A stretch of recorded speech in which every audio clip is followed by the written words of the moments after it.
I've replaced pretty much all the nasty yellow caps and stuff in my engine bay except for one piece, and that is the oil dipstick handle. I've always hated the yellow because it sticks out like a sore thumb, and now that that's the only piece left, it's even worse. So in today's 2-Minute Tuesday, we are fixing that issue by installing the Verus Engineering oil dipstick handle. I've got pretty much all of the Verus Engineering engine bay dress-up parts installed. I think everything except the AC line caps. So oil, brake fluid, washer fluid, and the coolant reservoir. Once we install that new oil dipstick handle, we should be free from the wretched yellow boogers in our engine bay. If you guys want to pick up any of this stuff for yourself, it's all available on the Driven Media website, so you too no longer have to deal with the eyesores. These are CNC machined out of solid aluminum right here in the US. They're available in a black, red, or blue option, but you guys have seen my engine bay. I'm obviously going with the black.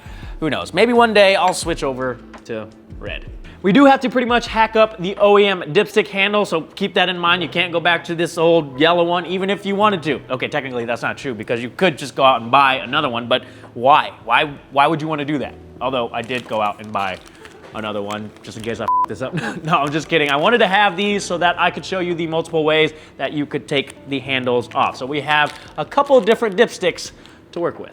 Before we hack this up, I am going to remove the O-ring here because we are going to reuse that, so I'll carefully slide that down. Now we need to remove the dipstick portion, the metal portion here, from the handle so that we can transfer it over to our new handle. There are a couple different routes we can take to do so. We can take a hacksaw and essentially follow along the flat edge of the dipstick, cutting into the plastic all the way to the base, and then cut halfway down into the base and pry that plastic piece off so that we can free up the dipstick. You can do the same thing with a Dremel, or you can just put this thing in a vise and clamp down on it in multiple angles to break up the plastic until you can free this piece. Or what I'm gonna do is heat this up with a heat gun, just the bottom portion, the portion that actually has the metal dipstick in it, not the handle, because we need this to pull it apart. But we'll heat that up until it basically melts and allows us to pull this portion out. Honestly, I haven't done this before, so I don't know how long that's actually gonna take, but we are gonna give it a go.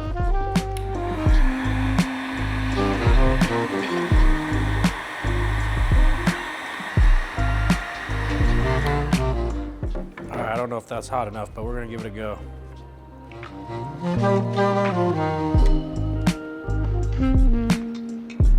I think it came out a little bit, but we're gonna keep going.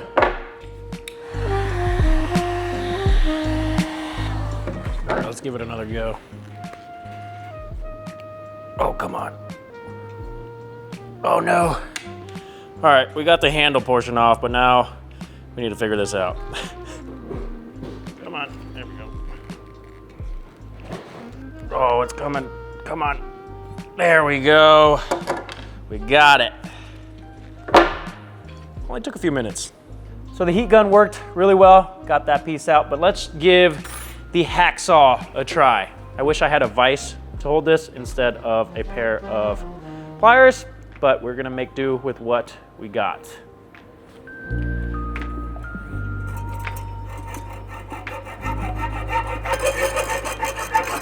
This would be so much easier with a vise.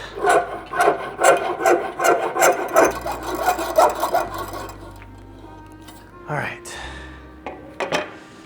So I've got pretty much all the way through to the base. Now we're just gonna make a cut down halfway, and hopefully we can just pry this loose.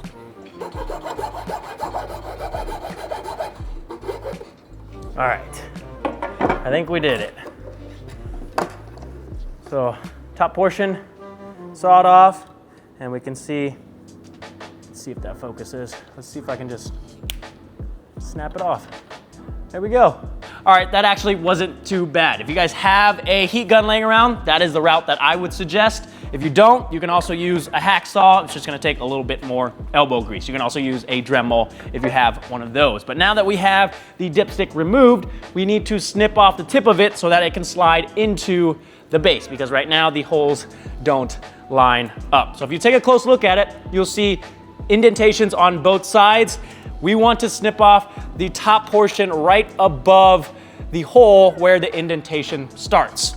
So I'm gonna use a pair of side cutters, And we'll snip this off. You really don't have to be exact as long as you don't snip too close to that hole. But just remember, you can always cut off more. You can't cut less. Let's see if I'm even strong enough to do this. I'm gonna have to use both hands. Oh God. My side cutters are not sharp enough, so we're switching over to these things. These look a little bit sharper, or maybe I'm just weak. We'll see. Oh, there we go. All right, so that's snipped off there. I'm gonna just round these out a little bit so they're not as sharp, and then we will stick this into the base. I've got the tip cut off. I did need to cut off a little bit more than I originally did. I measured it and it's about 9 millimeters, so you can use that for reference. But now that that has been snipped off, we can slide this into the base. And I can grab the roll pin that's included, and we're gonna insert that into the top hole of the base, the one with holes on both sides, not the one that is threaded. And then we're gonna take a hammer and carefully, you can use a hammer or a set of pliers. We're gonna push this all the way through, and then we'll install the set screw. I've got the roll pin partially in there. I'm gonna use some pliers. I've got the microfiber here so I don't scratch up the base, but we're gonna push this all the way through.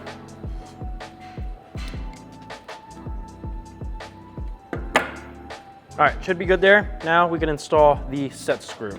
I've got the roll pin installed. I would recommend using a 3/32 punch to get it pretty much all the way through so that it's not sticking out on either end. That way it's not catching on the dipstick tube. But now we can move on to the set screw. So this little tiny set screw is included. We'll need a 1.5 millimeter Allen key and a little bit of thread lock.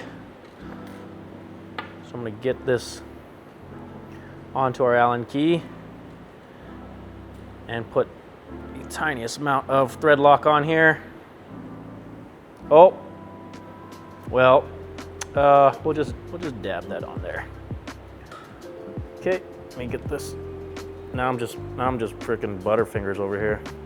Come on, there we go. All right, so we'll snug this down. It does not need to be super tight, so just snug is good. And now we can move on to the stud that's going to connect this to the handle itself. So for the stud, it's gonna be a 2 millimeter Allen key, and we're gonna do the same thing. Put a little thread lock on there, or Loctite, whatever you wanna call it. We'll thread this in. Make sure the end with the opening for the Allen key is on top so that we can tighten this down. It really doesn't matter, but do that. Snug that down. I'm gonna clean off that excess real quick. Okay. Now, you're gonna put a little bit more Loctite on this end. That's gonna go into the handle. I'm gonna swap these out to different colors to show you guys what it looks on the car, so I'm just gonna leave it dry for now. But you do wanna put some Loctite on this end of the stud as well before you install the handle.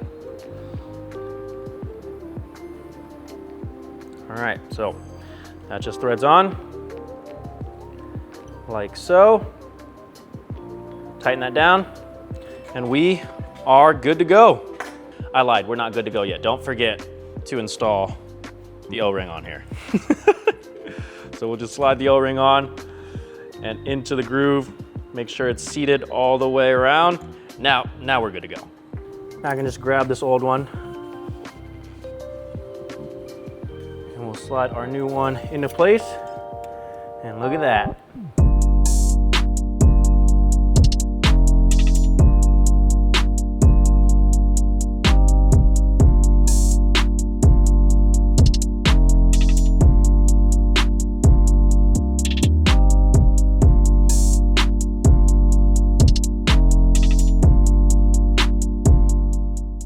I don't know why I put this off for so long. It's really simple and straightforward. If you guys are wanting to do the same and get rid of all that yellow in your engine bay, I'll leave all the links down in the description.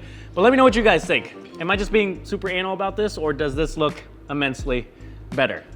But that is gonna do it for today, guys. Hopefully you're enjoying the content. If you are, make sure to hit that subscribe button. Give this video a thumbs up. Thank you guys so much for watching, and I'll see you guys next time.